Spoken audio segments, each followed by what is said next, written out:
லாசரு என்ற ஒரு மனுஷன் பெத்தானியாவில் இருக்கிறான். இவனுக்கு 2 சகோதரிகள், ஒருத்தர் பேர் மார்த்தாள், இன்னொருத்தி பேர் மரியாள். இவங்க 3 பேர் ஆண்டவர் எப்போ பெத்தானியாவுக்கு போனாலும் இந்த வீட்டுல இருக்கிறவங்க ரொம்ப நேசிப்பாங்க. அப்படிப்பட்ட மனுஷன் வியாதி ஆயிட்டான்.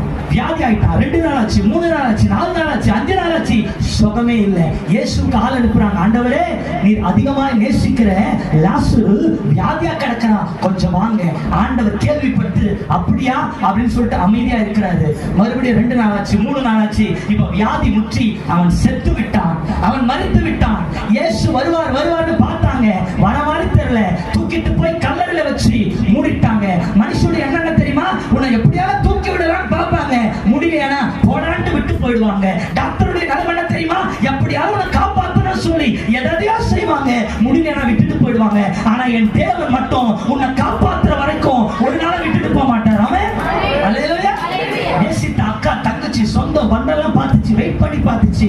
இதுக்கப்புறம் உன்னை வச்சிருந்தா நீ நாரி போய் நாக்கடிப்ப, உன்னை கொண்டு போய் சேர்க்க வேண்டிய இடத்துல சேர்க்கிறோன்னு கல்லறையில வச்சு கல்ல போட்டு மூடிட்டாங்க. அவன் இப்போ 4 நாள், அதாவது கல்லறையில வச்ச 4 நாள் பார்த்து இயேசு வராரு.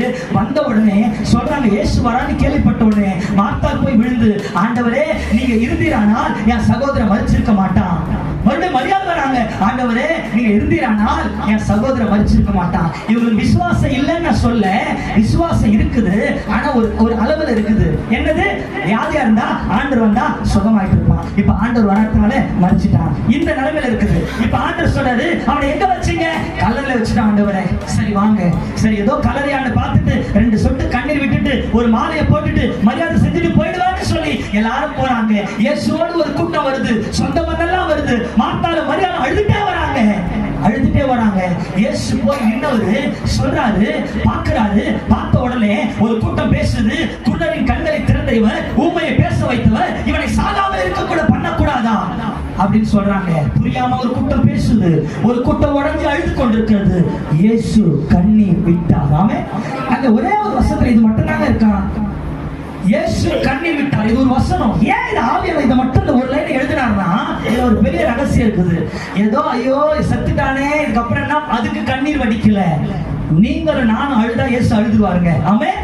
அப்புறம் நம்ம கண்ணீரை துடைப்பாரு, தூக்குவாரு, ஒருத்தரும் தொட விட மாட்டாரு. ஆனாலும் உடைஞ்சு போனா என் கூட அவர் உடைவார். ஆமென். நான் கண்ணீர் விட்டால் அவர் கண்ணீர் சிந்துவார். காரணம், எனக்காய் துடிக்கிற ஒரு ஜீவன் இயேசு. ஆமென். கண்ணீர் விட்டு சொல்றாரு, கல்லை எடுத்து போடுன்றார். நம்மள மாதிரி இல்ல, இஸ்ரேல் நாட்டுல கல்லறைனுவாங்க. அதாவது மலைகளை கொடாஞ்சி உள்ள ஒரு அறை மாதிரி செஞ்சிருப்பாங்க. அது உள்ள பணத்தை வச்சு கல்லை போட்டு மூடிடுவாங்க. இத்தனை நாள், இத்தனை மாசம், இத்தனை வருஷம் ஆனவங்க வேற ஒரு காரியம் வைப்பாங்க. இப்போ அந்த கல்லறையில ஒரு பெரிய கல்லை வச்சு மூடிட்டாங்க. ஏசு சொல்றார், கல்லை எடு. உடனே மரிச்சு போன லாசருவின் சகோதரி சொல்றாங்க, ஆண்டவரே, 4 நாள் ஆயிடுச்சு, நாருமே. அல்லேலூயா. உடனே ஆண்டவர் சொன்னார், கல்லை எடுங்க. எடுத்துட்டாங்க. எடுத்துட்ட உடனே ஆண்டவர் நிக்கிறாரு, லாசருவே வெளியே வா அப்படின்ற. லாசருவே வெளியே வா. உடனே செத்தவன் எழுந்து வெளியே வந்தான். கரங்களை தட்டி ஆண்டவரை மேம்படுத்தலாம். அவரை நேசிக்கிறவன் கல்லறைக்குள்ள இருந்தாலும் அவனை வெளியே கொண்டு வருவார். அல்லேலூயா. இது இன்னொரு ரகசியத்தை ஆண்டவர் புரிய வச்சாரு. இப்ப அவன் வெளியே வராங்க.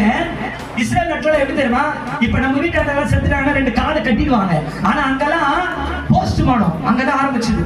பிரேத சீரைன்னு சொல்லுவாங்க. ஒரு வெள்ளை துணி போட்டு தலையில இருந்து கால் வரைக்கும் சுத்திடுவாங்க. அவனை ஃபுல்லா பிளாக் பண்ணுவாங்க. இப்ப அந்த சீலையில அவன் சுத்தப்பட்டு இருக்கிறான்.